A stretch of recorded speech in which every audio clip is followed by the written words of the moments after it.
310864. Stations your final time cue will be with 15 seconds until airtime. Mark, 15 seconds until airtime.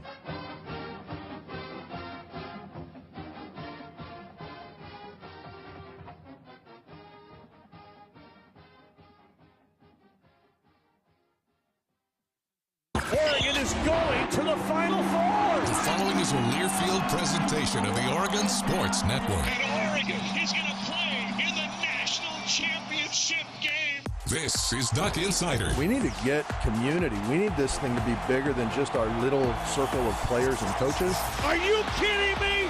Touchdown, Oregon. With 2 seconds on the clock. He hits it! That's the bigger picture in this thing, allowing the community to celebrate the hard work, blue-collar mentality this group brings to the table. And the Ducks have won it. The Ducks have won. We get to struggle together, and we get to have joy together. The Ducks are Pac-12 champions. I am so proud right now to be the head coach of Oregon. Catch made. Touchdown, Oregon. This is Duck Insider on the Oregon Sports Network from Learfield, presented by OnPoint Community Credit Union. People are the point. Now let's go live to the Country Financial Studio to talk Oregon Duck Athletics. A lot to cover. I'm Joey Mack. Thanks for joining us. And when I mean a lot to cover, I mean multiple sports, not just football wrapping up practice today. We're going to hear from Coach Lanning, his weekly press conference, but also it's homecoming week at the University of Oregon. The women's basketball schedule has been released. You can head to GoDucks.com. The Pac-12 schedule. We finally got it. And men's basketball is going to hold an exhibition coming up against Nevada this Saturday. Let's start there. Oregon men's basketball set to host Nevada for that exhibition game. 5 o'clock on October 21st, this Saturday, a charity scrimmage benefiting the American Red Cross against the Nevada Wolfpack. All entrances open at 4:30. General admission seating. QR codes are available to scan for donations. And we ask for a $10 donation for entry to come watch this Oregon scrimmage against Nevada. Limited concession options will be available at the pick-and-roll concession stand. Game format will be broken up into multiple playing segments as the Ducks face Nevada in a charity scrimmage. That's pretty cool, supporting the American Red Cross. Also, the Oregon women's basketball schedule has been revealed. The entire thing. We knew the non-conference slate. Now we know that Oregon begins conference play December 31st at Oregon State before traveling to UCLA and USC the first week of January. And again, that full schedule is available on GoDucks.com. And we will, of course, have all the broadcasts on the Oregon Sports Network. A few of them, we were just talking here in the studio, will be on the Quack Video Team's Oregon live streams, Pac-12 Network. We got you covered. Full details, GoDucks.com. Few watch lists for Oregon football. And also today, Jody Sykes, Chief Compliance Officer, is going to join us, and Oregon Volleyball head coach Matt Ulmer. It's a busy show, and we begin that busy show, as we always do every Tuesday, with Dan Lanning, Oregon football head coach, after the loss to Washington. The head coach meeting with the media in his weekly press conference in the Hatfield-Dowling complex. Well, obviously a tough battle on Saturday. I got an opportunity to come back, really look through the film, closely. And one thing you say, our guys played with phenomenal effort. It's one of the toughest and most unique college football games that I've ever had an opportunity to be a part of. I know our players played with great effort, like I said, throughout the game, and they came up a little bit short. We came up a little bit short in that game, but credit to them and the way they perform. But we are certainly excited about this week going against Washington State, a good team that's been really explosive on offense. Took us everything we had last year to be able to go battle and compete against these guys, and know that they'll put a great product on the field that we can go compete with this next Saturday. Had a couple of days now to break down the film. Just curious how the hindsight has allowed you to assess your own coaching performance, and if you feel better, feel worse about some of the calls that you made, particularly in the fourth down calls in the game. Yeah. Well, I'd say this: like, if I knew none of them were going to work, you would change every situation, right? That's not the way those decisions work, right? Here's the hard part. When you sit in this seat. When I make decisions, one, I'm a big boy. I can handle criticism, right? And that's going to come. That's and it's deserved in this position. That's the way it works. I trust our players. I trust our coaches, and we have opportunities to win games. I'm gonna be aggressive to win games. If you look back at all of them, ultimately field goal before half. That's one that I feel we certainly could have gone either way. Like I said on Saturday. We felt that we had the look. If we didn't have the look that we wanted, we were going to call a timeout and we were going to kick the field goal. Could easily turn around and say, kick the field goal there and feel good about it. At the very end of the game, I don't think there's any scenario where I wouldn't go for it on fourth down there when you have an opportunity to put the game away. They've scored on more than 50% of their drives at that point in the game. 75 yards to 50 yards to 80 yards for them with a potent offense. They're going to have a lot of success in a lot of those scenarios, and they had that day. And then, transversely, it gives our offense an opportunity to come back and still have a chance in that situation. We don't get it. If we get the first, the game's over. So what I would go back, like I said on Saturday, is the 3rd and 2. I wish we could have executed at a higher level. There was some confusion there. But what's tough is when I make those decisions, like I said, it doesn't just affect me. It affects everybody in our program. It affects everybody that cares about Oregon football. And I understand that. And like I said, I'm deserved of the criticism. But it's not like those decisions are made on Saturday in that moment. Those decisions are made earlier in the week. Hey, how do we want to play this game? We knew this was going to be a game. It was going to be a high-scoring game where there was, touchdowns over field goals mattered. In that scenario, like I said before half, I think you could certainly say that could go the other direction. A lot of the other scenarios, I don't know that you'd play it any other way other than if you already knew what the result of the play was going to be. Three opportunities on a fourth. The chances of us not getting one of those three is really unique, especially with what we've done offensively so far this year. Sticking there for a moment, just from a process perspective, how much are you relying on analytics, probabilities, and how much of it is kind of gut feel and what you are kind of feeling in the moment there? Yeah, it's a combination of what we've studied throughout the week and where we feel like our advantages lie. Certainly analytics is a part of that. Certainly, how good do you feel about the call versus what you think you're going to get from a look standpoint is part of that. And throughout a game, you have to reassess it and adjust it. It's never going to be all one or all the other, when it comes to that. Yeah, you mentioned Washington State's explosive offense, but they haven't been particularly explosive these last 2 games. Is there anything that you've seen on film on what's been different for them the last 2 weeks that at least you're willing to discuss of what you've seen? They've been a little bit banged up, right? They've been limited with, wide out. They've been limited at tight end. I think, they've gotten a couple different looks that they haven't seen, but now they've seen them a few times, and I think they'll have, some answers for it. I know Coach Dickert's a great coach, and they make adjustments. They coach just like we coach as far as seeing film and not doing it the exact same way.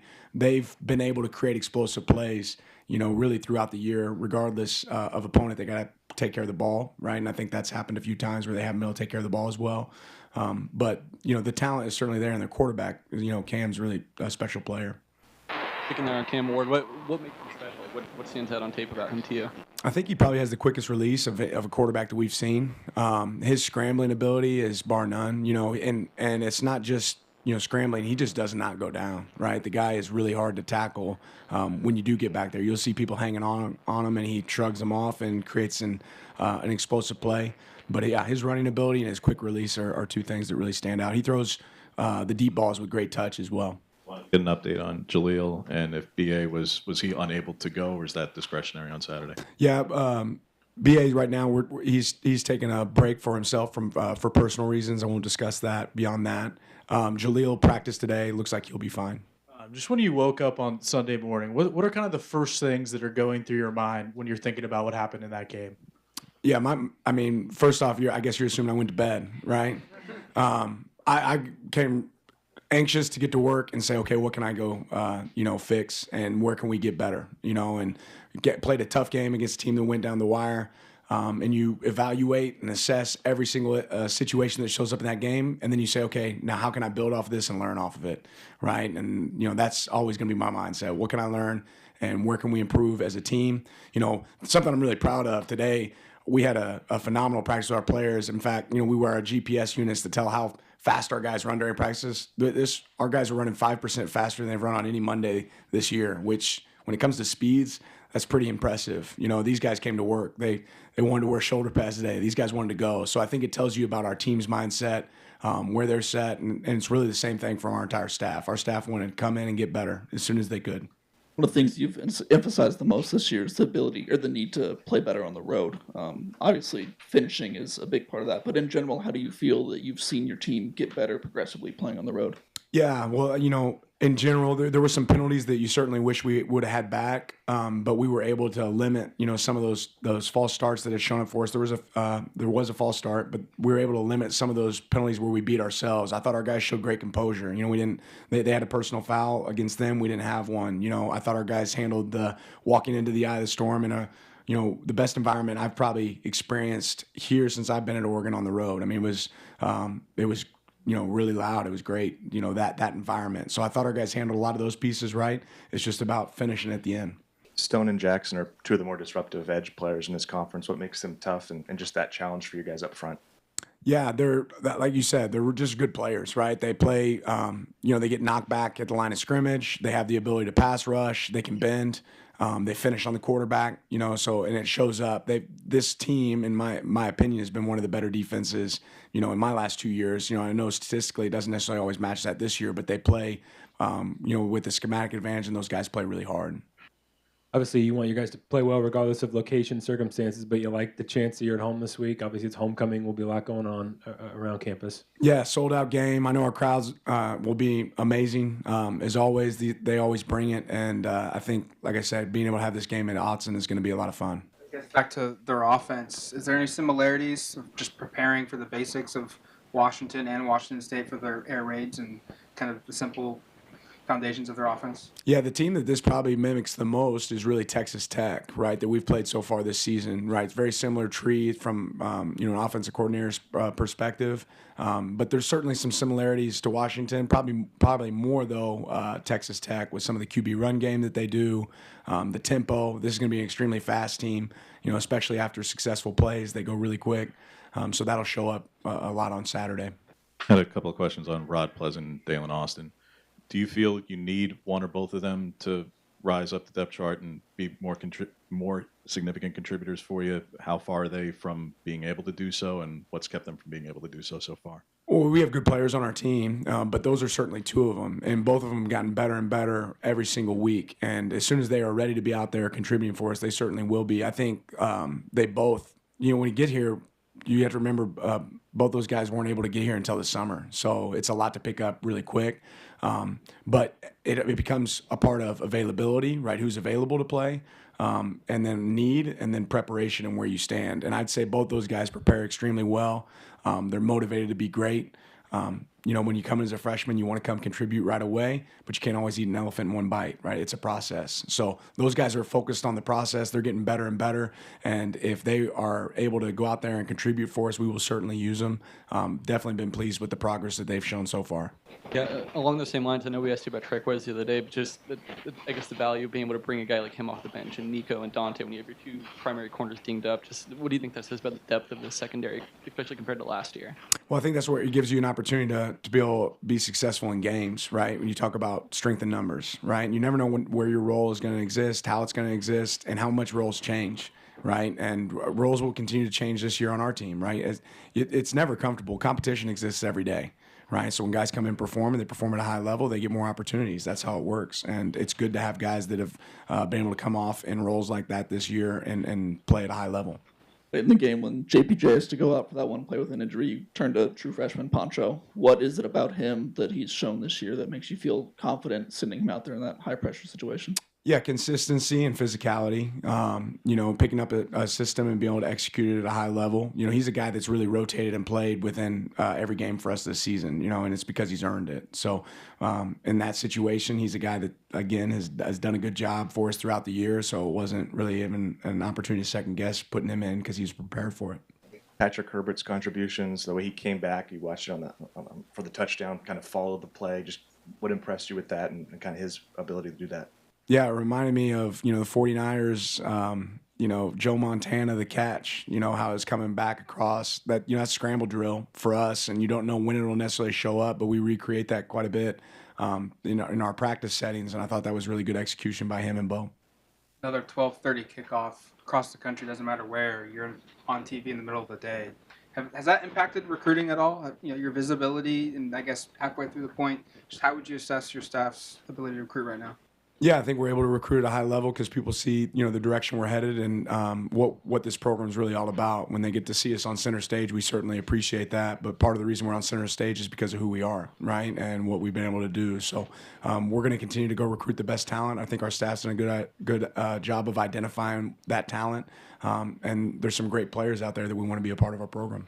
Apologies for going a little off topic here, but what's your reaction to seeing someone like Kilo Hana use his platform, the NIL rules, to reopen, kind of a community staple, the Wild Duck Cafe. What's your reaction to that? Yeah, I'm so excited for a guy like Kilo. I don't know if people realize how hard a guy like Kilo works. So, like, he does football. He's a student athlete. And then he goes and works at this restaurant that him and his family has opened. And this guy is an incredible giver, very selfless. But part of coming to Oregon isn't just about being a great football player. It's not just about winning football games. It's about winning in life. And I think he's a great example of a guy that's winning in life right now. He's creating opportunities for himself. He's building value for his family and his future. And I'm really excited for him. Ordinarily, I'd wait to ask until spring meetings in Scottsdale, but the Big Ten doesn't have the benefit of time. When do you want the Washington game to be played on the schedule, Dan? If it's the last game of the regular season, Friday or Saturday after Thanksgiving in 2024, just because? I'm not even thinking about that.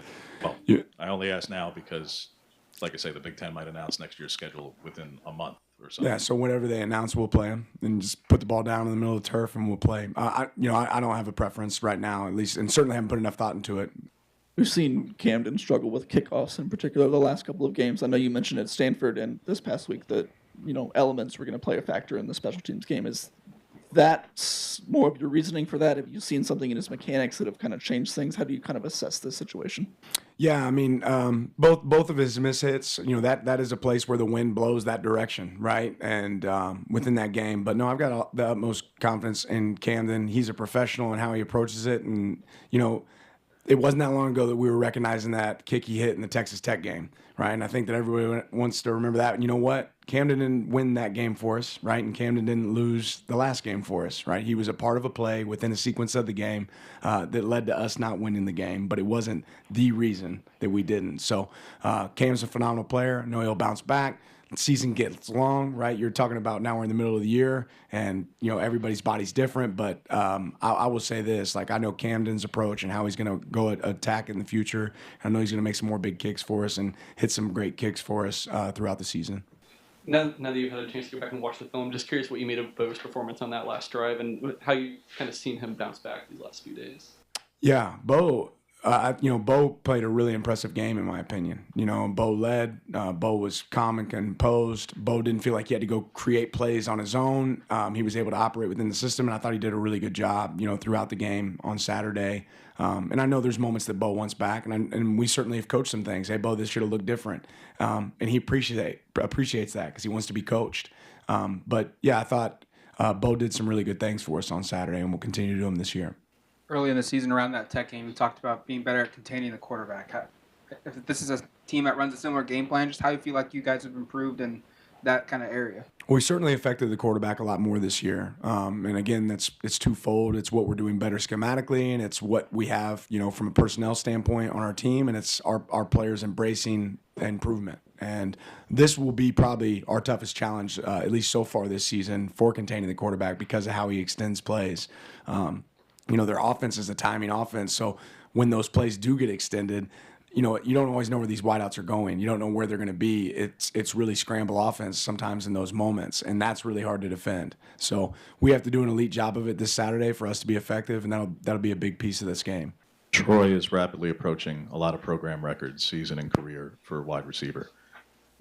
Everybody, coaches, players at every level always preach consistency. What is it about him that's allowed him this season to be this consistent, this higher performer, no matter the competition, and be pursuing some of the numbers and stats that he's racking up right now?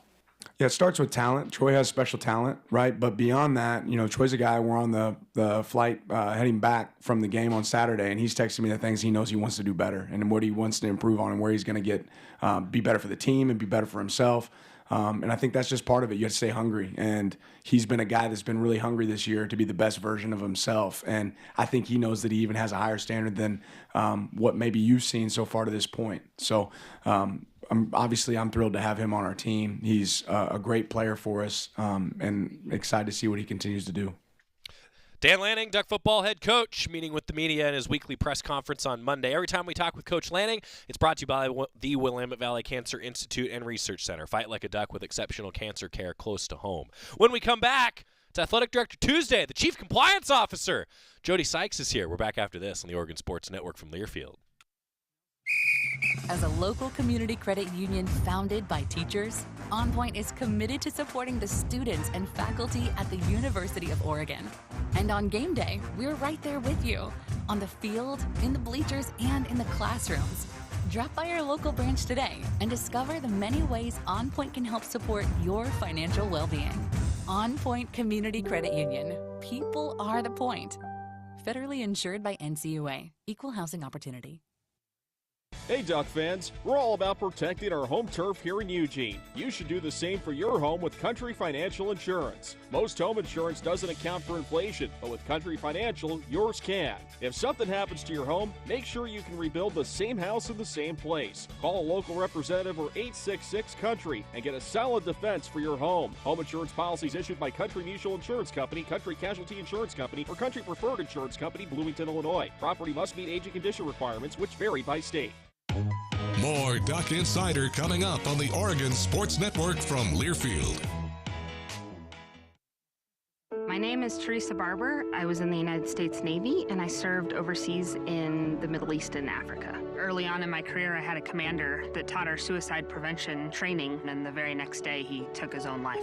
90% of suicide attempts involving a gun are fatal. My way of continuing my service is to help protect my community by being a responsible gun owner and by storing firearms safely. Store all your guns securely. Help stop suicide. Brought to you by End Family Fire and the Ad Council. This message is for Karina, our mom who finished her high school diploma at age 28. Hi, Mom. It's Emmettith and Nicholas. Congratulations on getting your diploma. You worked so hard and have taught us so much. We love you. When you graduate, they graduate. Finish your high school diploma for you and for them. Visit finishyourdiploma.org to find free and supportive adult education centers near you. Brought to you by the Dollar General Literacy Foundation and the Ad Council.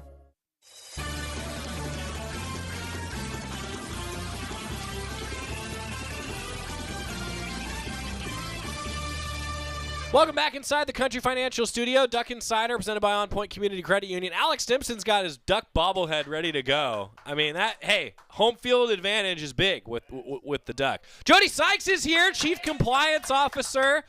This is when we go to school. Can I start calling you Professor Sykes? Sure, why not? I'm in. Yeah, all right. Let's do it. Professor Sykes is with us, Chief Compliance Officer, also the sport administrator for beach volleyball and women's golf, and the person that has made sure that I am fed after a football trip more than once this season.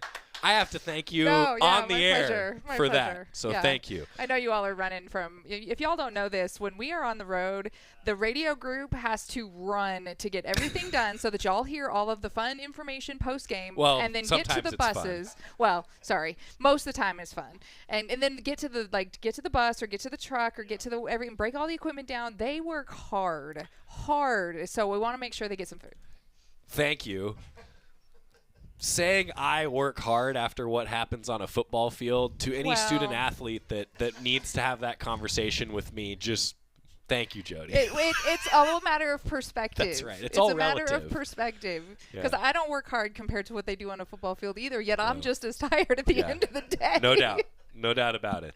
So thank you, though, for that. A mutual admiration society here. Yeah. We're good. We're going to cover a lot today. And this is, Jody and I were even talking before we got started today, there's about 6 weeks in general between conversations amongst, I call you all the corner office crew. Sure.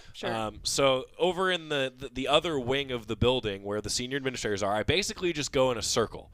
And we just work our way around the athletics suite. Mm-hmm. So about every 6 weeks, we hear from you. And in that amount of time, a lot changes in college athletics. Mm-hmm. First of all, spider pads in football. That's a new thing. Jody brought notes. The professor brought notes to the show today. So this is a topic one that I thought was kind of interesting for fans. Absolutely. So for the fans at home or listening in or whatever, the council, the Division I NCAA council votes on things on a 4 times a year basis, and we kind of get to just deal with it, or sometimes we get to give input, or sometimes we don't. So we get these reports and they come in and we're trying to decide, okay, is this urgent, not urgent, whatever. Right. And then I try to look through them as they're coming through and decide what might be interesting to the fans, more so than me, the day-to-day compliance person who has to pay attention to all of it, right? So the spider pads piece.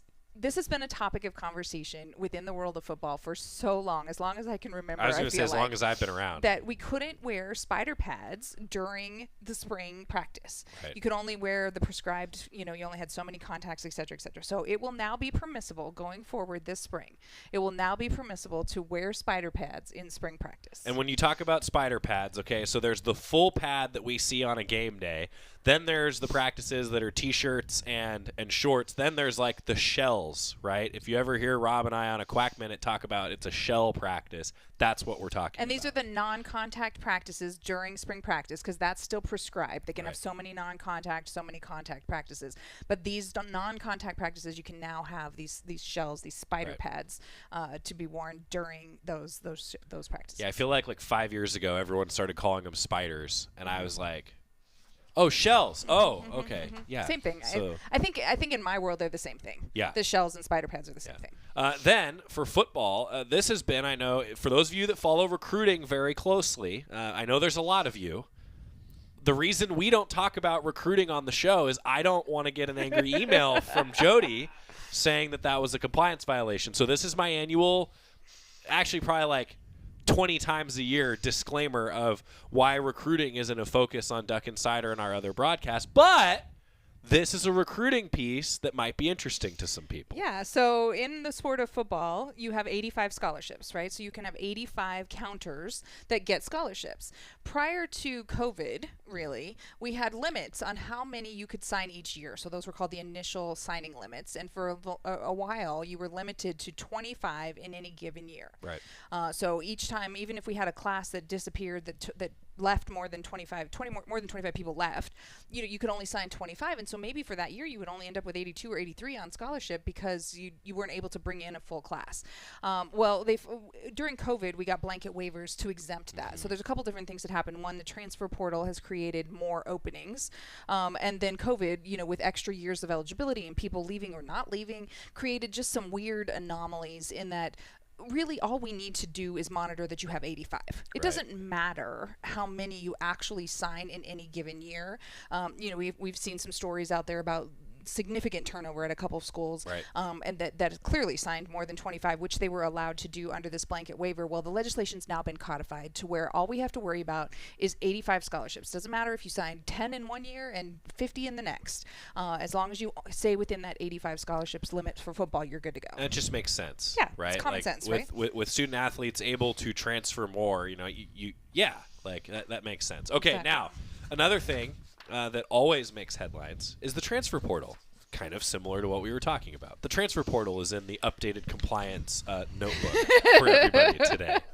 So do you understand now why I have to bring notes? Yes. Right? I mean, we're not even going through everything that's in my little handouts here, but I can't keep it all straight half the time. So even when I'm talking to you, Joey, I need notes to make sure that I'm not messing something up. Sure.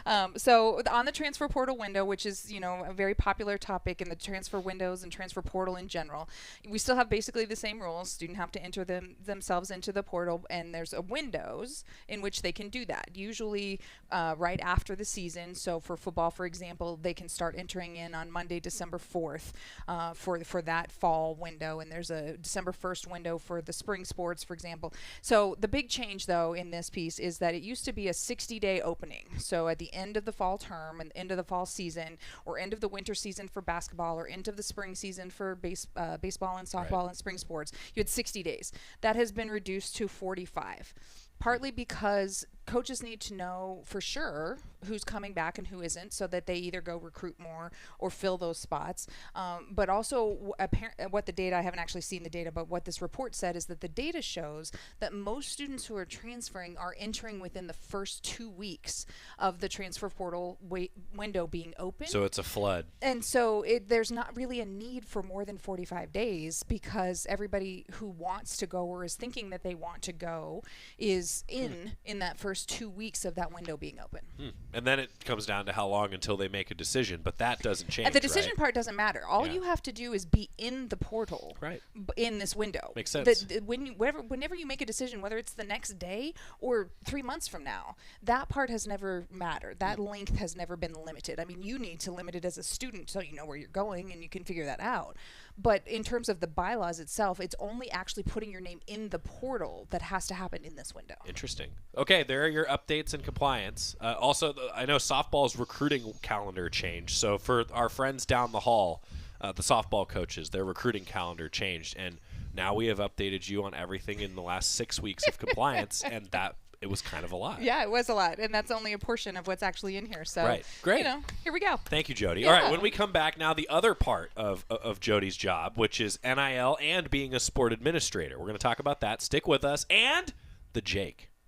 Haven't yet had Jody on since the Jake was unveiled. That's coming up on the Oregon Sports Network from Learfield. Dear roads, trails, and rivers. Ready for some SUV action? Drive family adventures with the Highlander. Make a splash with the RAV4. Or haul fun with the Sequoia. Check them at Toyota.com. Toyota, let's go places. As a local community credit union founded by teachers, OnPoint is committed to supporting the students and faculty at the University of Oregon. And on game day, we're right there with you, on the field, in the bleachers, and in the classrooms. Drop by our local branch today and discover the many ways OnPoint can help support your financial well-being. OnPoint Community Credit Union. People are the point. Federally insured by NCUA. Equal housing opportunity. Dear roads, trails, and rivers. Ready for some SUV action? Drive family adventures with the Highlander. Make a splash with the RAV4. Or haul fun with the Sequoia. Check them at Toyota.com. Toyota, let's go places. More Duck Insider coming up on the Oregon Sports Network from Learfield. And here's Heather with the weather. Well, it's beautiful out there, sunny and 75, almost a little chilly in the shade. Now, let's get a read on the inside of your car. It is hot. You've only been parked a short time and it's already 99 degrees in there. Let's not leave children in the back seat while running errands. It only takes a few minutes for their body temperatures to rise, and that could be fatal. Cars get hot fast and can be deadly. Never leave a child in a car. A message from NHTSA and the Ad Council. The possibility of lung cancer can be pretty scary, especially if you're one of approximately 8 million current or former smokers at high risk. That's why SaveByTheScan.org wants you to know that now there's a breakthrough low-dose CT scan that can detect lung cancer early, and it only takes 60 seconds. You stop smoking, now start screening. For an easy quiz to see if you're eligible, visit SaveByTheScan.org. It could save your life. SaveByTheScan.org is brought to you by the American Lung Association's Lung Force Initiative and the Ad Council.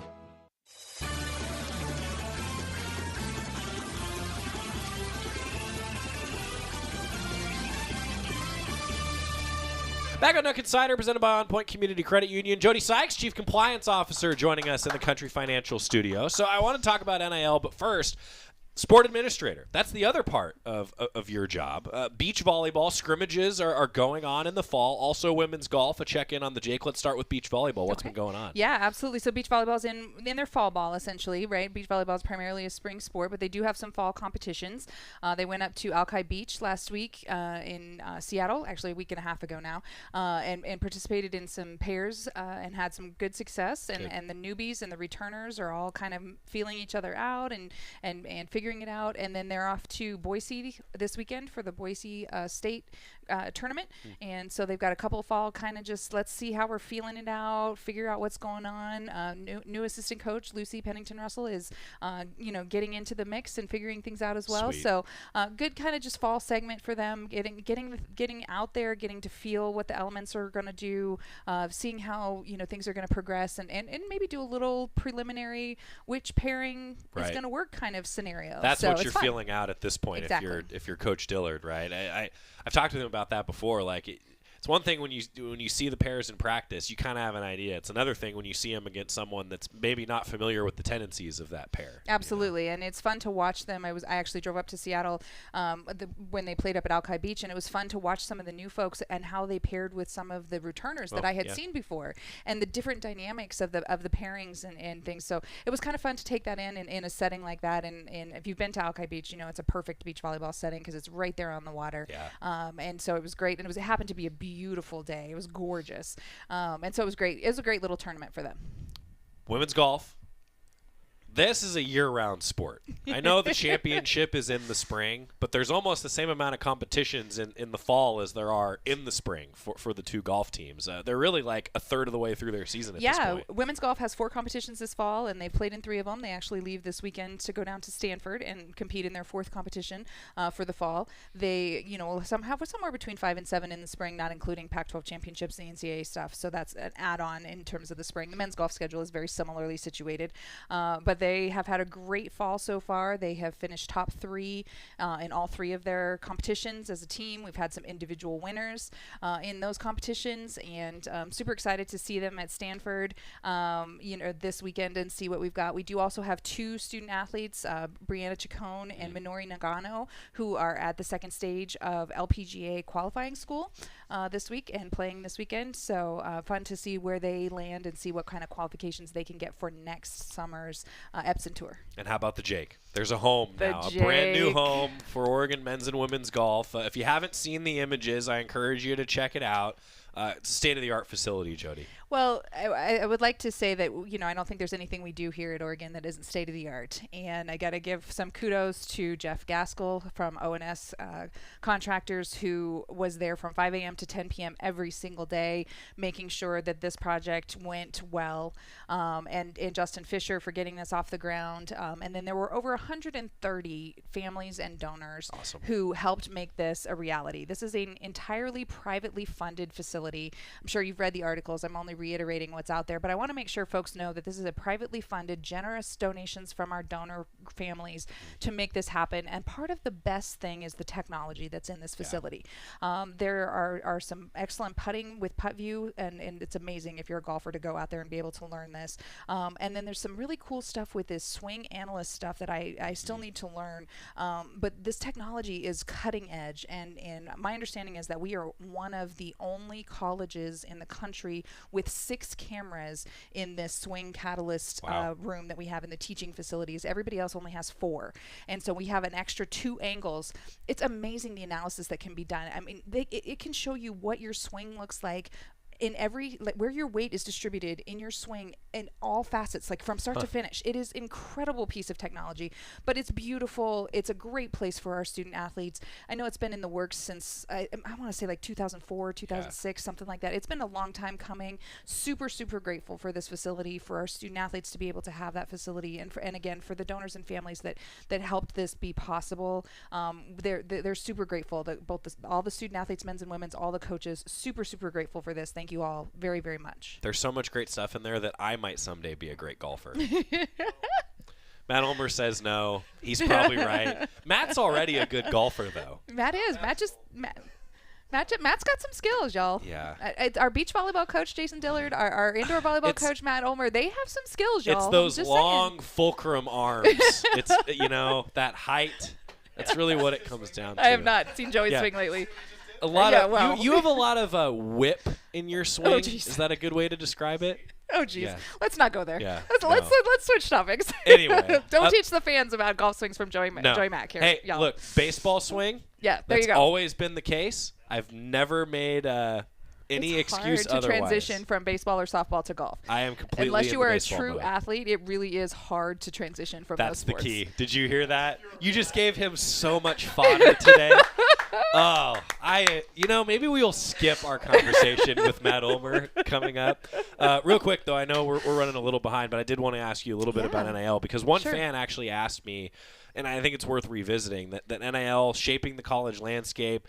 And then the question was that was asked to me, what sort of training do student athletes go through with NIL, especially as now I think maybe I'm right about this, but I think that the industry has gotten a little bit more of a handle on what NIL is doing.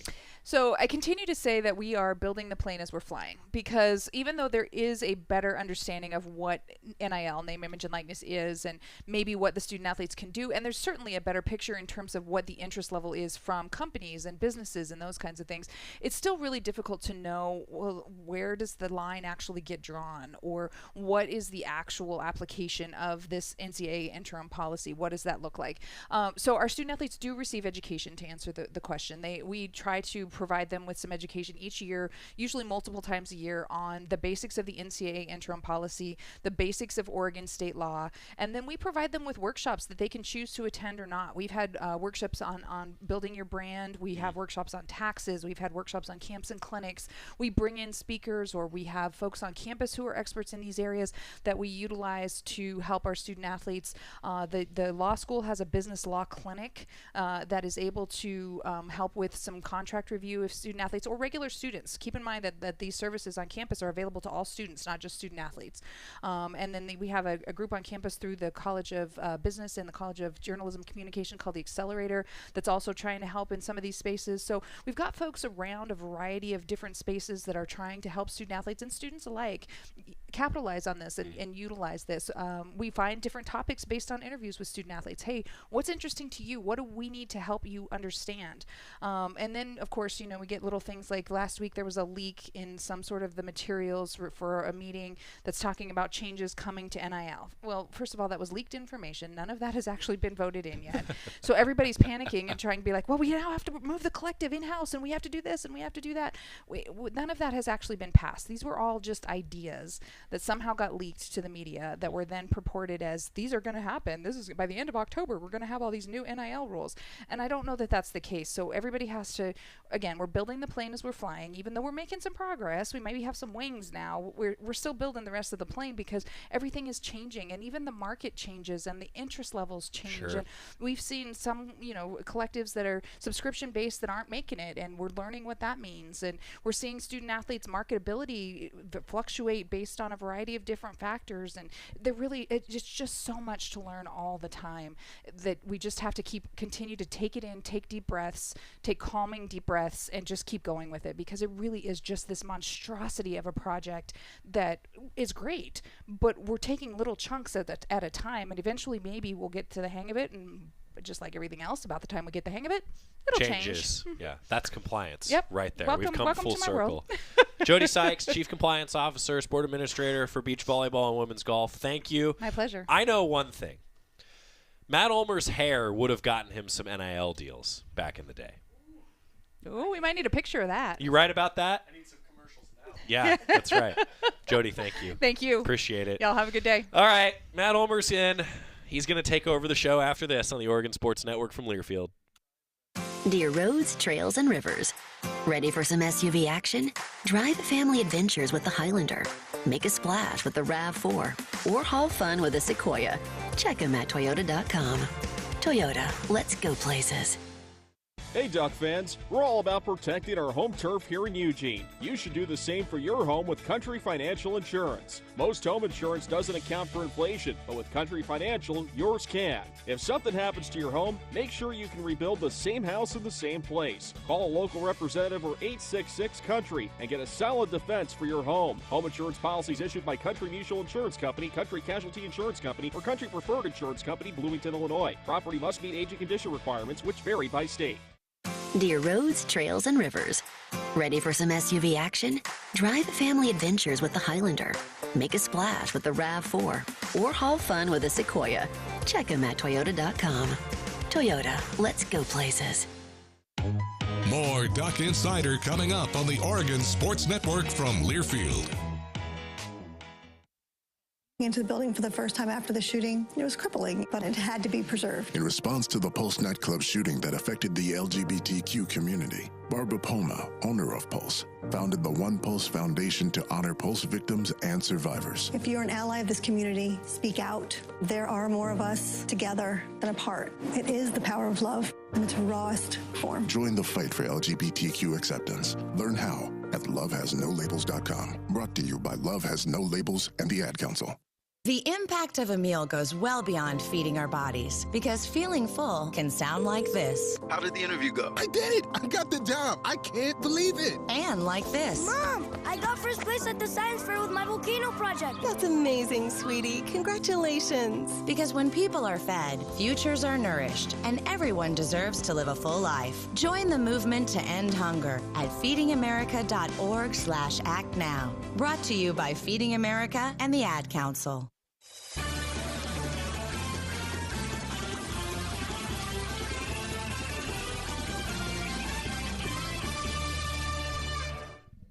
Welcome back. Oh, Jody Sykes made my day. Yeah. That was so great. Yeah. You have to be a real athlete. Hey, didn't play sports in college. Oh, it shows. Being a real athlete is relative, and it's true. You know, Yeah. I often the thought best about, part was she didn't mean no, she didn't mean it. She didn't. But That's I why knew it was so good. With you in the room, I Yeah. turned and You looked up. You Coach right Ulmer away. was laughing. It was over. This is Oregon volleyball head coach Matt Ulmer. He is a real athlete. He still competes in practice with his team at times. At times. Yeah. Yeah. Yeah. That was so good. It's Duck Insider presented by OnPoint Community Credit We need a golf Union. at some point now. I just want to see what it looks like. I've always said that on the air. Like, there's a reason that I'm not in sales. No, hey. I'm terrible on the golf course. Yeah. Couldn't even make you feel. It's okay. Yeah. Hey, how you doing? I'm good. How are you? Review the weekend for us. So we beat Arizona on Friday. A really close first set. Then we played, I thought, a really complete second set. And third set was good, too. A lot of people got different action. I thought that was great.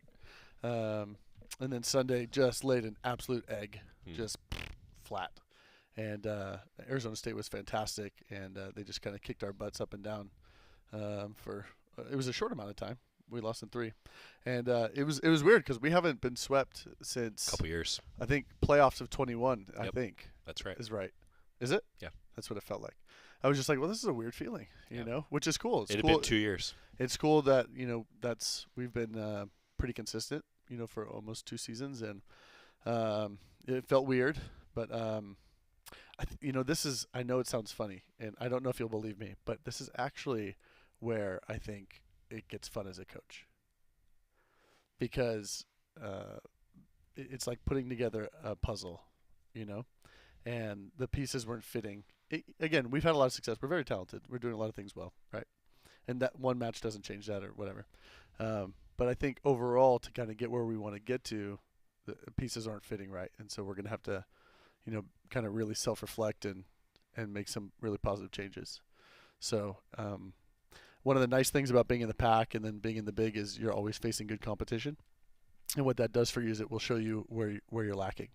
And I thought Arizona State did a great job of showing us where we're lacking. And so I really hope that we have a growth mindset and we can learn some things about us and continue to grow. I had a fan ask me when you were coming on this week, tweeted at me and was like, hey, so what tactically did they do that threw you off? Sounds like you've already done that self-reflection. I know you would. Yeah, so I mean, you know, again, the matches where we've struggled the most are really aggressive serving teams. And I thought, again, they didn't they were very aggressive, you know, and I thought they kept us out of our rhythm a little bit. Felt like they were always on their toes. Felt like they were? Yeah. Yeah, I think they were. I mean, they played extremely hard. They had a really disappointing loss for them, I know. Not a loss, but a performance Friday against Oregon State, and I thought they responded really well to that, and I thought they played a very complete match for them. And I thought and then they run a really fast offense. So our blocking rhythm, you know, we just didn't get our hands in position well enough, and I thought they, you know, kept us on our heels, right, with their speed. And again, we didn't problem solve very well. And again, from this group, you would hope that would be, and I think it has been a really good trademark for us, is figuring out, you know, how to, over the course of a match, figuring things out. You know, but we didn't very well in this one, which again I think is unlike us. But again, it gives us an opportunity to kind of self-reflect and look and, you know, see where we can do better. I feel like after a loss like that, you mentioned that it was just flat. You know, Yeah. The team must have felt that too. Like, have you seen a response so far from the team? Yeah, today was great. So yesterday's our off day, but I thought today was a really important day for our program and for this team in particular. But again, I think if you have, it's kind of interesting. Again, I mean, I watched 2 Disney movies after Sunday's match because I needed an upper, you know. And your bad. kids. Yeah, and the kid. Right. Oh yeah, they joined too. Yeah, Good. but I mean, I was going to watch them. Good. I think even if they weren't there, but You didn't I go think hit that was golf balls? important. I didn't this time. Only if you were there, then that would have been an upper for me too. That's right. Yeah. I do. I see. Yeah, I didn't need to get frustrated with my swing. I needed Hey, something. also, you know what we didn't do earlier? See, hey, that's God. Do that you was feel thoughtful. better now? Thanks. Yeah. Oh no, I already felt better. Okay. I I don't already believe felt you, better. but continue, please. No, but that's what I said. I don't know if you believe me or not. Yeah, but I I don't. So you had an upper. had an upper. Had an upper. I waited another day to watch film, so I watched it yesterday. That's rare for you. Yes, I just didn't want to watch it again. Yeah, so it was normally so you're bad. I was aren't you normally I'm gonna give myself a day. You're like right I can't after. sleep until, and actually I didn't sleep, so I probably should have done it, but yeah, normally right after. Huh. Yeah, had a little bit of an upper, watching that, and I thought that was good. But which were the two? Bed knobs and broomsticks. Okay. Random, right? Random. Just felt Really right. random. It felt right. It's a classic. Kids hadn't seen it, so I thought that was really good. I can't remember the And then last time I saw Encanto. that. And then Encanto. Banger. Yeah. Really? The 2-year-old loves that. Yeah, exactly. That'll keep her attention. That's right. Did you say banger for Encanto? Yeah. Okay. You're not wrong. It is. Yeah. Catchy. Yeah. It is. Yeah, Can you so that was sing good. the entire soundtrack now? I know most of it probably. Yeah, good. That's right. I think we've heard enough of my singing for the moment. I have to tell you though that one of my students in one of my classes, true story, last night did her feature about duck volleyball on Sunday. Okay. And I said, well, hey, group, what should I ask Coach Ulmer? And she goes, wait, could you actually ask him when you interview him tomorrow about singing the national anthem on senior night? This student did not know that came from our conversation. Did you give her the origin story? I did, and she was like, that's amazing. I need to know everything about that now. So you have captured the student body. Great. Yeah, golf cart karaoke was great. That was really enjoyable. Yeah. Yeah, that was fun. It's great to get to meet a lot of people. We played it on the Oregon Football Coaches Show because Terrence Ferguson was our student athlete. And T. Ferg got He was great. He was all in for the ride, and then I'm like, okay, you got to sing with me. He goes, wait, what? And then he was out. T. Ferg just jumped right out. I said, it's karaoke, and he said, and he ran. Ran. But I got him back. Oh. I got him back. They just didn't show anymore after that. But I got him back, and I think he kind of, he was in here. But he did. He was there. Yeah. Got him to the place. But yeah. Good. That was fun, yeah. So see, I've tried to. We're on an upper now. Yeah. Yeah. It's funny. Like, you and I have obviously talked so much over the last few years and have the relationship that we have. Yes, we're very aware fans. I was curious if you would, because there have been times after tough losses where we've had a conversation. And you're like, no, we need to do this and this and this. Like, I can tell that it's just like eating at your core, hammering you. Mm-hmm. I genuinely do believe you that I think you're like, no, sometimes a loss can help you over the course of a season. I feel like that's maybe what this could be. Well, and I think for us, like we've had a lot of success, so just trying to get to the point where, being a sports fan over time, right? It's always interesting when you have those teams that like go undefeated throughout the year and then at the end they can't do it. Right. And I can, for the first time in my career where I know we've lost games, but like we win a lot. And so I think just being in that position and seeing that, like, it's hard to grow a ton in your wins. Yeah. When it's that consistent, I really, at least it feels that way right now with this group. So I think this is an opportunity for us. You get humbled a little bit. I think is good. I'd rather be humbled now than at the end. But I think that's a positive for us if we take it as an opportunity to learn and to grow. And again, I liked our reaction today.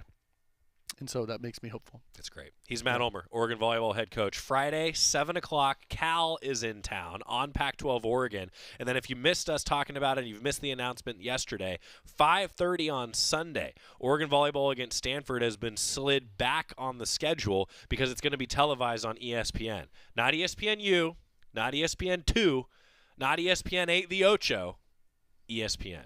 That's a big deal. Yeah, I think it is just it just shows how much work this group of student athletes have put in to give themselves the opportunity to be on this platform. I'm really excited for them. I'm thankful for all that they're putting in, to be the best that they can be. They want to be really good, so again, I think it's always hard when you see them get disappointed. But again, it's an opportunity for us to grow, and then we get to turn around and play in a really good Cal team, and then Stanford, a great stage for us. To be able to have Matthew Knight Arena on ESPN. Has that ever happened for volleyball? Not that I know of. I don't think we've ever been on the main channel before. It's always been on ESPN2. 2 or U. Yeah, I think so. I was thinking about that, and I think that's it. Yeah, so I hope, again, our fans have been awesome all year, and so it would be a great opportunity for our program and just for the sport to continue to grow as it has, and that's why this match is on TV, is on ESPN. Just to show the support that we have here in Eugene for our team, and again, we're looking to bounce back, and we could sure use you. 5:30 Sunday, but first 7 o'clock on Friday at Matthew Knight Arena. Matt Ulmer, Duck Volleyball head coach, thanks for being with us. Thank you. Thanks for being you. Appreciate you. Thanks for being an athlete. Yeah. When we come Someone's back, got to be, wrapping up the show. Yeah. Because it's not you. Go Jody Sykes. Just ask me for a mini golf matchup, Jody. We're back after this on the Oregon Sports Network from Learfield. You lose that too. As a local community credit union founded by teachers, OnPoint is committed to supporting the students and faculty at the University of Oregon. And on game day, we're right there with you, on the field, in the bleachers, and in the classrooms. Drop by our local branch today and discover the many ways OnPoint can help support your financial well-being. OnPoint Community Credit Union. People are the point. Federally insured by NCUA. Equal housing opportunity. At Shadow Hills Country Club, we're more than just an award-winning golf course and practice facility. Our events team offers all-inclusive event pricing that allows us to take care of all the details while you enjoy your event. Our indoor and outdoor venues offer you a wide variety of fully staffed options that put the focus on you. From weddings to business and social events, at Shadow Hills Country Club Events Center, you get the benefits of a resort atmosphere and amenities in a peaceful country setting, just minutes from downtown Eugene. Call for a tour today or visit shadowhillsevents.com. More Duck Insider coming up on the Oregon Sports Network from Learfield. Hi, I'm Smokey Bear, and I made an assistant to help you out, because only you can prevent wildfires. Hey, Assistant Smokey Bear, call me Papa Bear, because I'm grilling up dinner. Do you get it? Yes, good job. So, what should I do with all these coals? Don't just toss them out. Put them in a metal container because those embers can start a wildfire. I understand. The stakes are high. Ha, ha, ha, ha. Learn more at SmokeyBear.com. Brought to you by the U.S. Forest Service, your state forester, and the Ad Council. Adopt U.S. Kids presents What to Expect When You're Expecting a Teenager. Learning the lingo.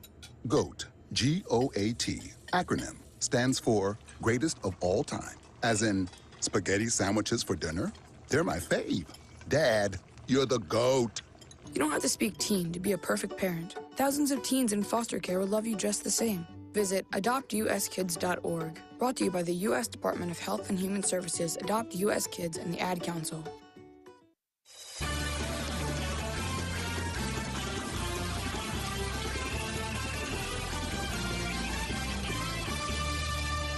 Back on Duck Insider, presented by OnPoint Community Credit Union. Joey Mack in the Country Financial Studio. A couple watch lists for Duck football. Mentioned it earlier, wanted to revisit. Oregon head coach Dan Lanning named to the watch list for the 2023 Paul Bear Bryant Coach of the Year Award. That coming out today. And defensive end Brandon Dorless and offensive lineman Jackson Powers Johnson landed on the midseason watch list for the 2023 Lombardi Award. Couple watch lists for Duck football. That's where you want to be at this point in the season, those mid-year watch lists.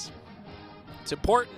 Speaking of that, the Joe Moore Award, Oregon's entire offensive line named to the midseason honor roll for the Joe Moore Award. It's given annually to the most outstanding offensive line unit in college football. Not bad, huh? That's Duck Insider today. Heard from Dan Lanning. Heard from Jody Sykes. Heard from Matt Ulmer. Athletes! The least athletics, the host. See you tomorrow. What is dedication? My biggest fear in the middle of my addiction was that my kids wouldn't have a father. And I started thinking, you know what? This isn't my story. I definitely had to become a better man to be a better father. It's important to me that my kids are